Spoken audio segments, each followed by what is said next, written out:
መተት በዝሙት ህይወት ያለውን ሴራ መተት የተመተተበት ሰው እንዴት በዝሙት እንደሚወድቅና ከክብር እንደሚያንስ በተለይ የት ይደርሳሉ ለስንት ክብር ይበቃሉ የተባሉ በመተት ከህይወት መንገዳቸው እንዴት እንደቀሩ እንመለከታለን።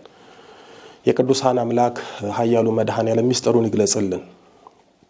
የወለላይቱ እመቤት ልጆች የመተት አጋንንት ዋና ዓላማው የሰውን ህይወት የሰውን እድል መንጠቅና በያዘው ነገር ላይ ስውር ጠንቅ መሆን ነው። መተት ያለበት ሰው ያለውን ቁሳዊ ነገር ከማጣቱ ባሻገር ራሱን በራሱ ማንነት ባልሆነ ቦታ ሊያገኝ ይችላል። መተት የተደገመበት ሰው እድሉን ብቻ ሳይሆን በአጋንንታዊ ውጫዊና ውስጣዊ ተጽዕኖ ቅድስናውን፣ ጸጋውን፣ ክብሩን ሊያጣ ይችላል። ምናልባት ይህ እንዴት ሊሆን ይችላል ልንል እንችላለን። ግን በመተት አጋንንት የተያዘ ሰው ከሚያስባቸው እስከሚተገብራቸው ነገሮች ሁሉ በራሱ ነፃነት ሳይሆን በአጋንንቱ ግፊት ነው የሚከውነው። የመተት አጋንንት አንዱ ክፉ ጠባዩ የተመተተበትን ሰው በማንኛውም ህይወቱ ተስፋ ያስቆርጠዋል። የተመተተበት ሰው ተስፋ ሲቆርጥ በመተት አጋንንት ሸፍጥ አልባሌና የማይመጥነውን ነገር ሊያደርግ ይችላል። ለምሳሌ በመተት እድሉን፣ ዕውቀቱን፣ ሀብቱን፣ ንብረቱን የተነጠቀና ያጣ ሰው በቀላሉ ለመጠጥ ሱስ ሊጋለጥ ይችላል። ሁሉን ነገሩን ያሳጣው አጋንንት እንዳይታወቅበት ሰውየውን በመጠጥና በተለያዩ ሱስ ውስጥ ሊደብቀው ይችላል። እንደዚሁ በመተት የእጮኝነትና የትዳር ህይወቱን የተነጠቀ ሰውም አጋንንቱ ተስፋ ያስቆርጠውና ወደ ዝሙት ህይወት ውስጥ ይከተዋል። አንዲት በመተት የተያዘች ሴት ተስፋ በመቁረጥ ከዝሙት እስከ ሴተኛ አዳሪነት ልትደርስ ትችላለች። ውስጧ ያለው የገባው ብዙ ነገሯን የነጠቀው የመተት አጋንንት በዝሙት ህይወት በመዝፈቅ የርኩሰት መቀመቅ ውስጥ ሊከታት ይችላል። ምክንያቱም መተት ከተመተተባችሁ እናንተ የራሳችሁ አይደላችሁም፣ ከራሳችሁም ጋር አይደላችሁም። በዚህ ምክንያት የማትፈልጓቸውን ነገሮች ታደርጋላችሁ። አስከፊው ነገር በመተት አጋንንት የዝሙት ህይወት ውስጥ የገባ ሰው እግዚአብሔር በኪነ ጥበቡ ከሰማይ ካልረዳው በስተቀር ከርኩሰት ህይወት ለመውጣትና ለንስሐ ለመብቃት ይቸገራል። ምክንያቱም አጥፊው የመተት አጋንንት በነፍስ በስጋ ህይወታቸውን ከማበላሸት እስከ ማጥፋት ድረስ ስለሚዋጋቸው። ወዳጆቼ በአንድ ቤተሰብ ውስጥ በሚኖሩ እህት ወንድሞች እድል በመቅናት መተት ከተመተተባቸው አጋንንቱ ህይወታቸውን ባዶ ለማድረግ በሰውም ዘንድ ተንቀው ተፈላጊነት አጥተው እንዲኖሩ በዝሙት ህይወት እንዲዳክሩ የመተት አጋንንት ይዋጋቸዋል። የስንቱ ቤት በመተት አጋንንት ፈርሷል። በመተት የስንቶቹ የደናግላን ህይወት ንጽህናቸውን፣ ቅድስናቸው ጠፍቷል። የስንቱ ዓላማ በመተት አጋንንት በሚመጣ የዝሙት ጠንቅ ተበላሽቷል። በነገራችን ላይ አንድ ሰው በመተት እድሉ ተወሰደበት ማለት ጥሩ ነገሩን አጥቶ መጥፎ ነገር ውስጥ ገብቶ ይኖራል። በመተት እድላችሁ ሲወሰድ የናንተ የሆነ መልካም ነገር ተወስዶ ሌላ መጥፎ ነገር ተሰናርቶ ይጠብቃችኋል። የምትሄዱት የምትጓዙት በምትፈልጉት በህይወት መንገዳችሁ ላይ ሳይሆን በማትፈልጉት መንገድና በውስጥ ባለው በክፉ ኃይል በመገፋትና በምሪት ነው። ለዛ ነው መተት የተመተተበት ሰው ወይም በመተት እድሉ የተወሰደበት ሰው ያለ እድሉ ስለሚኖር የሚፈልገውን ሳይሆን የማይፈልገውን የሚያደርገው። በሚፈልገው የህይወት መንገድ ሳይሆን በተቃራኒው መንገድ ይጓዛል። በዚህም አልባሌና መጥፎ ህይወት ውስጥ ይገባል። የዝሙት ህይወት ውስጥ ሊሆን ይችላል፣ የሱስ ህይወት ውስጥም ሊሆን ይችላል፣ ተስፋ የመቁረጥ ህይወት ውስጥም ሊሆን ይችላል፣ ራስን የመጥላት ህይወት ውስጥ ሊሆን ይችላል። ከዚህም የከፋ ህይወት ውስጥ ሊገባ ይችላል። በአጠቃላይ በሚፈልገው ሳይሆን በማይፈልገው፣ በብርሃን ሳይሆን በጨለማ መንገድ ሊጓዝ ይችላል። የሚፈልገውን ሳይሆን የማይፈልገውን ነገር እያደረገ ሊኖር ይችላል። ቅዱስ ጳውሎስ በሮሜ መልእክቱ በምዕራፍ 7 ቁጥር 15 እስከ 17 ላይ የማደርገውን አላውቅምና የምጠላውን ያንን አደርጋለሁና ዳሩ ግን የምወደውን እርሱን አላደርገውም። የማልወደውን ግን የማደርግ ከሆንኩ ሕግ መልካም እንደሆነ እመሰክራለሁ። እንደዚህ ከሆነ ያን የማደርገው አሁን እኔ አይደለሁም በእኔ የሚያድር ኃጢአት ነው እንጂ ብሏል። እንዲሁም እዚህ ቁጥር 19 እስከ 20 ላይ የማልወደውን ክፉን ነገር አደርጋለሁና ዳሩ ግን የምወደውን በጎ ነገር አላደርገውም። የማልወደውን የማደርግ ከሆንኩ ግን ያን የማደርገው አሁን እኔ አይደለሁም በእኔ የሚኖር ኃጢአት ነው እንጂ በማለት ተናግሯል። ይህ የቅዱስ ጳውሎስ ቃል በመተትና በክፉ መናፍስት ግፊት የሚፈልጉትን ሳይሆን የማይፈልጉትን ነገር ለሚያደርጉ ሰዎች ትልቅ የእውነት ቃል ነው። ቅዱስ ጳውሎስ የማልወደውን ክፉ ነገር አደርጋለሁ፣ የምወደውን ወይም የምፈልገውን በጎ ነገር ግን አላደርግም። የማልወደውን ክፉ ነገር የሚያስደርገኝ በእኔ ያለ ኃጢአት ነው እንዳለው ዛሬም ብዙ ሰዎች የሚፈልጉትን መንፈሳዊ ተግባራት መንፈሳዊ ነገሮችን አያደርጉም። ይልቁንም የማይፈልጉትን የሚጠሉትን ዝሙት፣ ኃጢአት፣ ክፋት ያደርጋሉ። ቅዱስ ጳውሎስ እንዳለው በእነሱ ያለው ኃጢአት ተብሎ የተገለጸው ክፉ መንፈስ ነው። አንድ ሰው ክፉ ነገር የሚያደርገው ክፉ መንፈስ ሲኖርበት ነው። አንድ ሰው የሚፈልገውን ትቶ የማይፈልገውን ነገር ካደረገ የማይፈልገውን ነገር የሚያስደርገው እሱ የማያየው ነገር ግን በውስጡ ያለ አንድ ክፉ ኃይል ነው። አንድ ሰው ቅዱስ ነገር የሚያደርገው ቅዱስ መንፈስ ሲኖርበት ነው። ሁሉም ክፉ መንፈስ ክፉን በእግዚአብሔር ዘንድ የተጠላውን ነገር ነው የሚያስደርገው። ሌላው ብዙዎች የማያውቁት መተት ካለብን የመተት አጋንንቱ የዝሙት አጋንንትን ይስብብናል። እኛንን እንጂ የማንተባበረው አጋንንት ለክፉ ተግባራት ይተባበራሉ።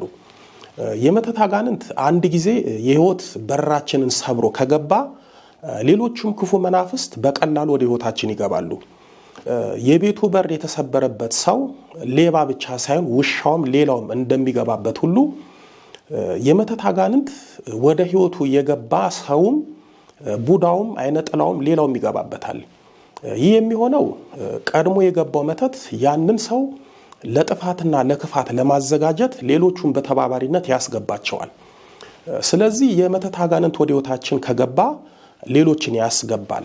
ለምሳሌ የመተት አጋንንት የህይወት መልካም መክሊቶቻችንን ሲያበላሽ፣ እድላችንን ሲያኮላሽ፣ በመተት አጋንንት ግፊት የገባው የዝሙት አጋንንት ደግሞ በማበር የዝሙት ቀንበር ይጭንብናል። በመግቢያ እንደነገርኳችሁ የመተት አጋንንት ዋና ዓላማው የሰውን ህይወት ማበላሸት፣ ማኮላሸት፣ ማጠልሸት ስለሆነ አንዱ የሚዋጋንና ህይወታችንን የሚያጨልመው በዝሙት ባህር ውስጥ በመንከር ነው። ይህ የሚሆንበት ምክንያት የመተት አጋንንት ህሊናችንን፣ ልቦናችንን ስለሚቆጣጠርና በቁጥጥሩም ወደ ጥፋት መንገድ ስለሚገፋን ነው። በመተት አጋንንት የተያዘ ሰው የሚተገብራቸው ነገሮች ሁሉ የአጋንንቱ ስውር ግፊትና ምሪት ይኖርበታል።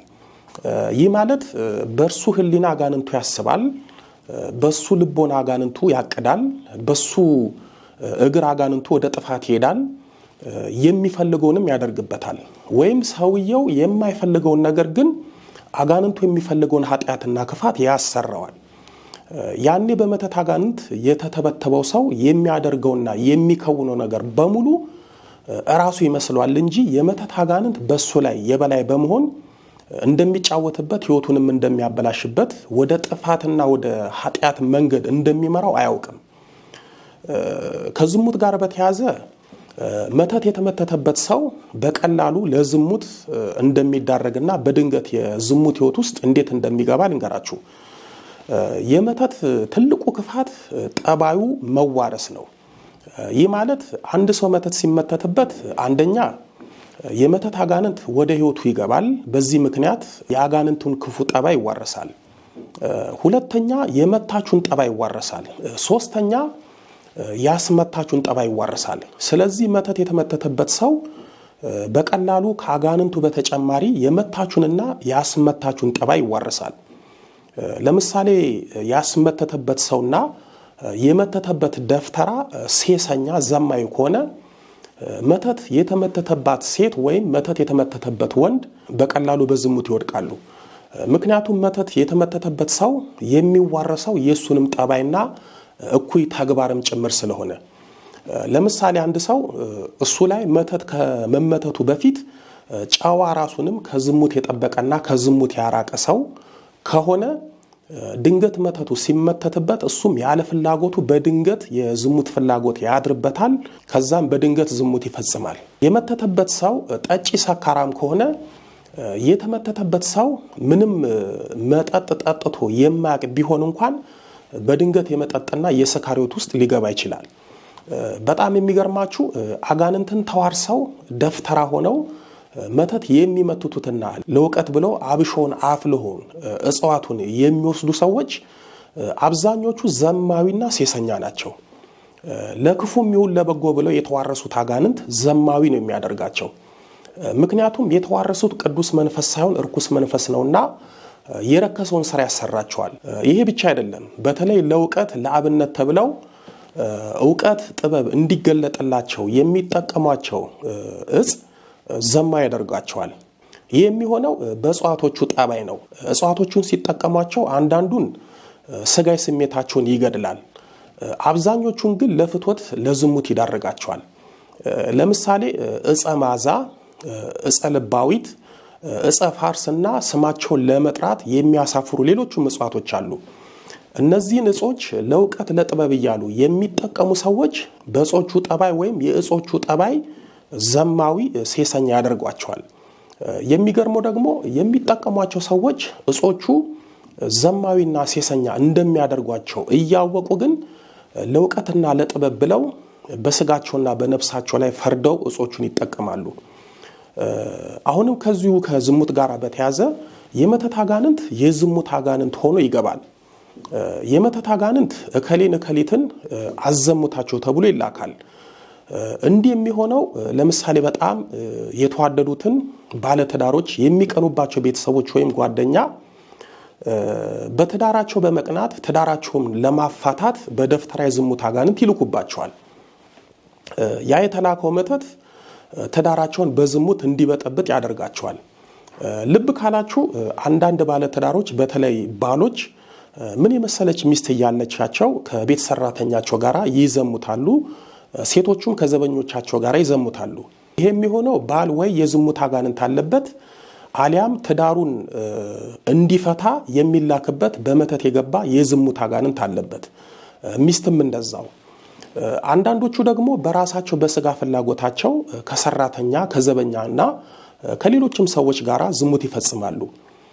በትዳራቸው ላይ በመተት የገባ የዝሙት አጋንንት ካለ በዝሙት ያልከሰከሳቸዋል በዚህ አጋጣሚ ወይና አምባ ማርያም በማጠምቅበት ጊዜ አንድ እህት በእህቷ ላይ ስለደረሰባት አሳዛኝ ነገር ልንገራችሁ እህቷ ባለሀብትና በጣም ትልቅና የተንጣለለ ቤት አላት ይቺ ልጅ በሰው ጥሩና ታማኝ ሰው ተብሎ ዘበኛ መጣላት ዘበኛ ስል ስራውን ያቃለልኩ ሳይሆን አሁን የማውራው ስለ ዘበኛ ሳይሆን ስለ መተተኛ ዘበኛ ነው ከገጠር የመጣው ዘበኛ የጥበቃ ስራውን መስራት ጀመረ አንድ አመት ባልሞላ ጊዜ ውስጥ ይቺ ባለሀብት ለቤተሰቧ እንደምታገባ ነገረቻቸው እነሱም እጅጉን ደስ አላቸው ግን የምታገባው ዘበኛዋን እንደሆነ ነገረቻቸው እነሱም ደነገጡ አንዷ እህቷ በተለይ በድንጋጤ እስከመታመም ደረሰች ችግሩ እሷ ዘበኛ ማግባቱ አይደለም ዘበኛ ሰው ነው ግን አንድም የቤተሰብ አካል ሳታማክር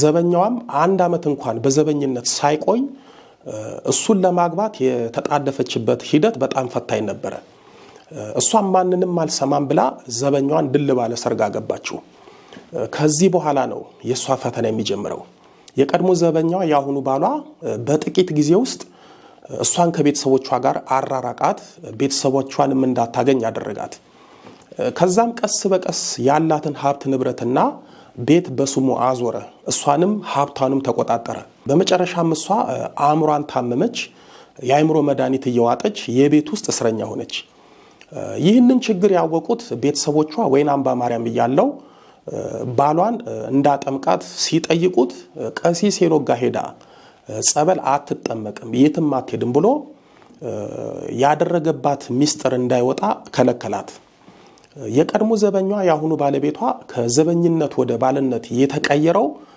በፍቅር ሳይሆን በመተት እንደሆነ ታወቀ። ግን ዛሬም ድረስ ከቤተሰቦቿና ከጸበል አርቋት ይኖራል።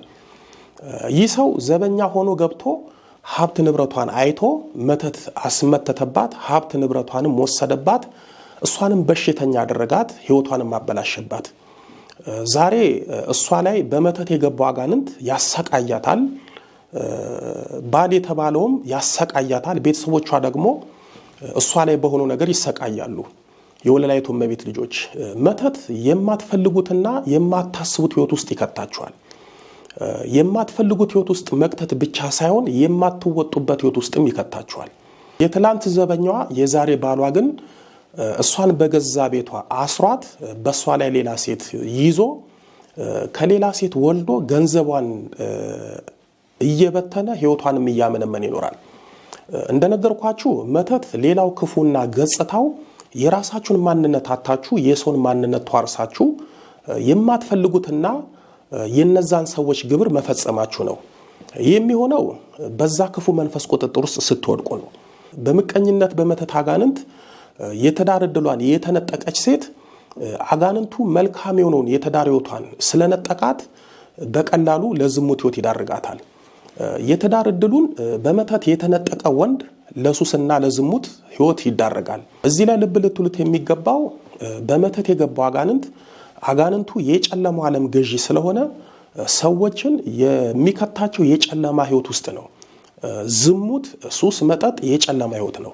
ዛሬ ስንቶቹ የት ይደርሳሉ፣ ለስንት ቁም ነገር ይበቃሉ የተባሉት በመተት አጋንንት ከሕይወት መንገዳቸው ተደናቅፈው ወድቀው በቀላሉ ለመውጣት ከማይችሉት ጉድጓድ ውስጥ ገብተው የኃጢአት ባህር ውስጥ ሰጥመው ለመውጣት አዳግቷቸው መከራና ፈተና ተጭኗቸው ይኖራሉ።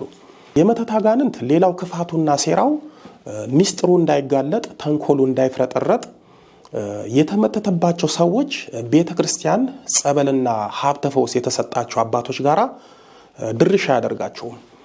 እንዲሁም እንዲህ የምሆነው የማልፈልገውን ነገር የማደርገው እኔ ነኝ እንጂ ክፉ መንፈስ ነው ብለው ማሰብ አይችሉም። መንፈሱም አያሳስባቸውም። መተቱ ራሱንም በእነሱ ውስጥ ደብቆ አሸምቆ ይኖራል። የፈለገውንም ኃጢአትና ክፋት ሲያሰራቸው ይኖራል። ይህ አካሄድ አንደኛ አጋንንቱ እንዳይታወቅበት ጥሩ ሽፋን ይሆነዋል። ሁለተኛ ደግሞ ሰዎችን ለክፋት ዓላማው ለሟል ይጠቀመዋል።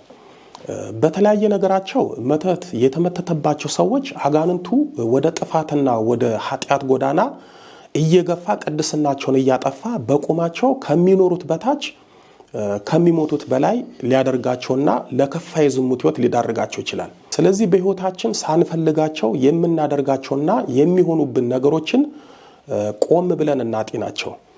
ዛሬ ሳንፈልግ የገባንበትና መውጣት ያቃተን የሕይወት መቀመቃት በመተት አጋንንት ሊሆን ስለሚችል ጊዜ ሳናጠፋ ወደ ፈጣሪ እንመለስ። ያኔ የነፍስ ረፍት እናገኛለን። ሳናውቀው ከተጠናወተን ከመተት እስራትም እንፈታለን። በቀጣይ በክፍል 20 ስለ መተትና ሀብት እንዲሁም ስለ ቆሪጥ ማን ነው? ቆሪጥ ሀብታም ያደርጋልን? ቆሪጥ የሚባል አጋንንት ታሪኩና በዘመናችን ሀብታሞች ላይ እየሰራ ያለው ስራ ምን ይመስላል? ለቆሪጥ አጋንንት ህፃናት ልጆች ለሀብት ተብለው በሰዎችና በቤተሰባቸው እንዴት እንደሚገበሩና በቆሪጥ ሀብታም ስለሚሆኑ ባለሀብቶች ስውር ሚስጥር እንማማራለን።